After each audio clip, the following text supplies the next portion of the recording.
Good morning everyone, welcome back to my channel dare of dreams. আমি শ্বেতা। কেমন আছো তোমরা সবাই? আমরা মোটামুটি ঠিকই আছি। আর সকালবেলা ঘুম থেকে উঠেই চলে এসেছি ঠাকুর ঘরে পুজো দিতে। আমাদের গাছের ফুল দিয়ে ঠাকুর পুজো দেওয়াটা কমপ্লিট হয়ে গেছে। মা সকালবেলা ঘুম থেকে উঠেই গাছের ফুলগুলো পেরে দিয়েছে, আর নিচে যেহেতু মা রান্নাবান্না করছে, তো আমি ভাবলাম আগে ঠাকুর পুজোটা সেরে নিই। বেশ কদিন ধরে বৃষ্টি হচ্ছে না, গাছের ফুল একদম কমে গেছে। তো যাই হোক, আর আমি এখন যাব নিচে গিয়ে মামামকে ডাকবো, ওকে ফ্রেশ করাবো, ওকে স্কুলে পাঠাবো, কারণ এখন এই মুহূর্তে বৃষ্টিটা পড়ছে না। ও বাড়িতে না থাকলে বাড়িটা একদম ফাঁকা ফাঁকা লাগে। যতক্ষণ বাড়িতে থাকে ততক্ষণ হুড়ো যুদ্ধি করে, আমরা ওর পেছন পেছন দৌড়াই, বেশ একটা জমজমাট ব্যাপার থাকে। কিন্তু এখন পুরো বাড়ি নিস্তব্ধ। বৃষ্টি পড়ছিল বলে সকালবেলা না জানলাগুলো খুলিনি। জানলাগুলো এখন খুলে দিই, কারণ এখন বৃষ্টি কমে গেছে। আর জানলাগুলো বন্ধ থাকলে না ঘরের মধ্যে একটা দেখেছি গুমোট গন্ধ হয়ে যায়। আর তোমাদের তো বলাই হয়নি, আমরা বেশ কিছুদিন ধরে কিন্তু এই বাড়িতেই রয়েছি, কারণ আমাদের ফ্ল্যাটে জলের কাজ হচ্ছে। 5-6 দিন হয়ে গেল আমরা কিন্তু এই বাড়িতেই রয়েছি। আর সকাল সকাল হাজব্যান্ড চলে গেছিল বাজারে, ওখান থেকে ইলিশ মাছ নিয়ে এসেছে। মাছগুলো আমি ধুয়ে নিয়েছি, আর এখানে সর্ষেটা পেস্ট করে নিয়েছি। মা কিন্তু সকালবেলা থেকেই রান্নাঘরে রান্না করছে, অনেকটা রান্নাই হয়ে গেছে, এখন শুধু মাছের আইটেমটা বাকি। নিরামিষ যে পদগুলো সেগুলো মা আগে করে নেয়, আমিষেরটা পরে করে। এখন একটু কচুর তরকারি হবে ইলিশ মাছের মাথা দিয়ে, আর হবে ইলিশ ভাপা। বর্ষার ওয়েদারে ইলিশ মাছ তো মাস্ট। এই দেখো রান্নাবান্না হয়ে গেছে, সব ঢাকা রয়েছে। আর এখানে হাজব্যান্ড ওর কাজ করছে। ও আজকে বাড়িতে, কিন্তু ওর কাজ আছে, ছুটি নেই। আর পাশের ঘরে বাবা বসে আছে, কারণ আমার মাম্মাম তো নেই। দাদুভাই এখানে একা একা বসে বসে সময় কাটাচ্ছে, কি আর করবে। আর এদিকে মা রান্নাবান্না করছে। আমি বেশ কিছুদিন ধরে না ভিডিও ঠিকঠাকভাবে করতে পারছি না। হ্যাঁ, একটু অসুবিধা চলছে, আশা করি কিছুদিনের মধ্যে ঠিক হয়ে যাবে। আবার তোমাদের সাথে আমার ডেইলি লাইফস্টাইল শেয়ার করব। এখন একটু গ্যাপ পড়ে যাচ্ছে, একটু কাজের মধ্যে রয়েছি তাই। তো যাই হোক, এখানে মাছের মাথাগুলো নুন হলুদ দিয়ে মা ভেজে নিচ্ছে, আর ওই কচুটা সেদ্ধ করে নিয়েছে। এটা হচ্ছে ওল কচু। ওল কচুটা সেদ্ধ করে নিয়েছে, আর ওদিকে ইলিশ মাছটা ভাজা করছে। এই ইলিশ মাছ কচু দিয়ে করাটা না আমি মার থেকেই শিখেছি, আর এত টেস্টি হয়েছিল রান্নাটা, ভীষণ ভালো হয়েছিল বলতে পারো। আর এইদিকে না জামা কাপড় ছেড়েছি ওয়াশিং মেশিনে। আমি ভাবছি ছাদে তো দিতে পারবো না, মেশিনে জামা কাপড়টা হয়ে গেলে সিঁড়ি ঘরে দড়ি দেওয়া আছে, ওখানে মেলে দেবো। তারপর যখন একটু বৃষ্টিটা কমবে তখন একটু ছাদে দেবো। ছাদে না দিলে না শোকাবেও না, যদিও মেশিনে শুকিয়ে যায়, কিন্তু দেখবে রোদে শোকানো আর ঘরের মধ্যে শোকানোর মধ্যে একটা তফাৎ আছে। রোদে যখন শোকাবে না জামা কাপড়ের মধ্যে দেখবে একটা ফ্রেশ ভাব থাকে, আর ঘরের মধ্যে শোকালে দেখেছি কিরকম একটা গন্ধ ছাড়ে। তো যাই হোক, ওইদিকে কচুর তরকারিটা মা করছে, আর ওদিকে ইলিশ মাছের সাথে মশলাটা পুরো যেটা হচ্ছে সর্ষেটা, সেটা ভালো করে মাখিয়ে রেখেছে। আমি পোস্ত বলতে যাচ্ছিলাম, কারণ আমি ইলিশ মাছের সাথে অনেক সময় না সর্ষে পোস্ত একসাথে পেস্ট করে দিই।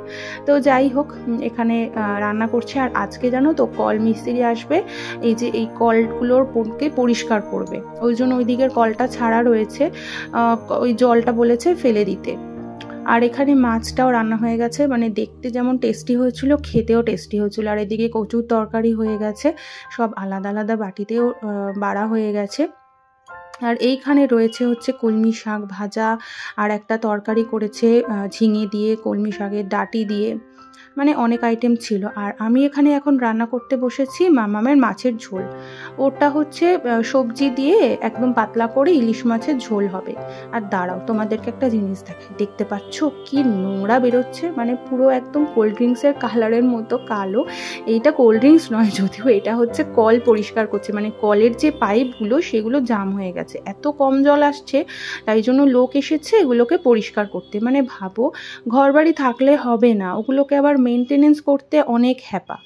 তবে এই সমস্ত কাজগুলো আমার শাশুড়ি মাই সব দায়িত্ব নিয়ে করায়।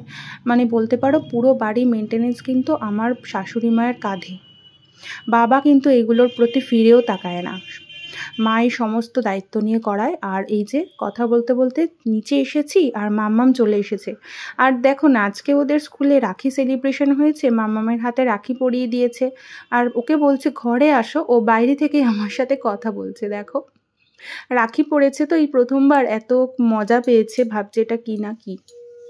বাড়িতে এসেই বলছে যে ও সবাইকে রাখি পরাবে। তো যাই হোক, রাখি পূর্ণিমা যেহেতু দুদিন পড়েছে, তো আমি সবার জন্য এখনও আমার রাখি কেনা হয়নি। তো বিকেলবেলা একটু বেরিয়েছিলাম, বেরিয়ে এই দেখো না মামামকে রাখি কিনে এনে দিলাম, ও দাদুভাইকে পরাবে। এই যে রাখি নিয়ে এসেছি, আর ওকে একটা দেবো, ও দাদুভাইকে রাখি পরাবে, মানে ওর তো ভীষণই মজা।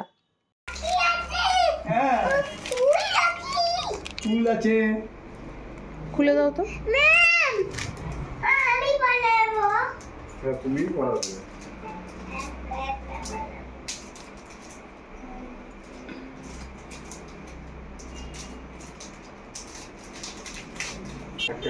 পড়াও দাদুভাইকে, ডান হাত দিয়ে পড়াও।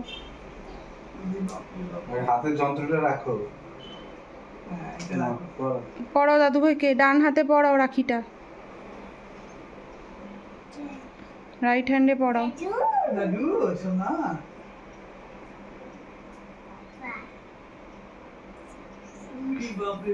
তারপরে হচ্ছে তারপরে একটা গিফট দিতে হবে। ওকে একটুখানি হেল্প করে দাও।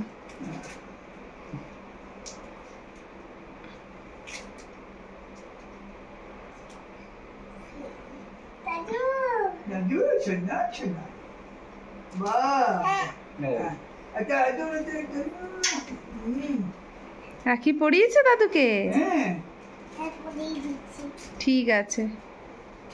এতদিন তো আমরা আমাদের বাড়িতে ছিলাম না, শ্বশুরবাড়িতেই ছিলাম, আর আজকে বিকেলবেলা আমাদের জলের পাম্পটা ঠিক হয়েছে। বলতে পারো প্রায় 6 দিন আমরা ছিলাম না। সকালবেলা যেই রবিবার দিন দরজা জানলা বন্ধ করে গেছিলাম, আর আজকে দেখো আসার পরে দেখছি ঘরের মধ্যে একটা গুমোট গন্ধ, আর কত জামা কাপড় নিয়ে গেছিলাম দেখো। এই কদিনের জন্য গেলে কি হবে, যেহেতু বেবি আছে, বেবির জন্য অনেক জামা কাপড় লাগেজপত্র অনেক হয়ে গেছে। তো ঘরে এসেই আমি আগে সব জানলা দরজাগুলো খুলছি। হ্যাঁ, তবে একটা শান্তি যে আমার ঘর দুয়ার পুরো পরিষ্কার পরিচ্ছন্নই ছিল, ঘরটা একটু শুধু ঝাড় দিলেই হয়ে যাবে। আর ফার্স্টেই আমি এসেছি কি গাছগুলোতে জল দিতে, মানে এই কদিন তো গাছেও জল দেওয়া হয়নি, তাই জন্য ভাবছি ইনডোরের যে গাছগুলো আছে সেগুলোতে একটু জল দিই, কারণ আউটডোরের গাছগুলোতে আমি জানি বৃষ্টির জল পাবে, ওরা তরতাজাই থাকবে। ইনডোরের গাছগুলো নিয়ে একটু চিন্তা ছিল, কিন্তু দেখছি সব কটাই ঠিক আছে। কদিন বাড়িতে না থাকলে যা হয় আর কি। তো যাই হোক, গাছে জল টল দিই। আর এতদিন পরে এসে না আমার মানে ভাবছি যে কীরকম একটা লাগছে না, যে এতদিন ছিলাম না, দরজা জানলা সব বন্ধ ছিল, আজকে এসেছি, মনে হচ্ছে কোথাও কতদিনের জন্য হয়তো বেড়াতে গেছিলাম। তো যাই হোক, এখন হচ্ছে ঘর দুয়ার একটু পরিষ্কার করব, একটু ঝাড় দিয়ে নেব।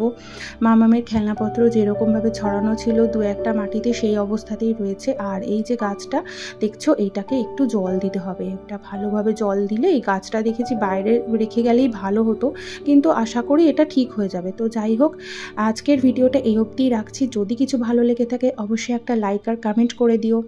তোমাদের কমেন্ট আমার মানে পেলে আমার তো ভীষণ ভালো লাগে, আরও নতুন নতুন ভিডিও বানাতে ইচ্ছা করে। তোমরা সবাই সুস্থ থেকো, ভালো থেকো। আবার তোমাদের সাথে দেখা হবে অন্য কোনো নতুন ভিডিওতে। এখন আসি, চলো টাটা, সবাই ভালো থাকবে, টাটা।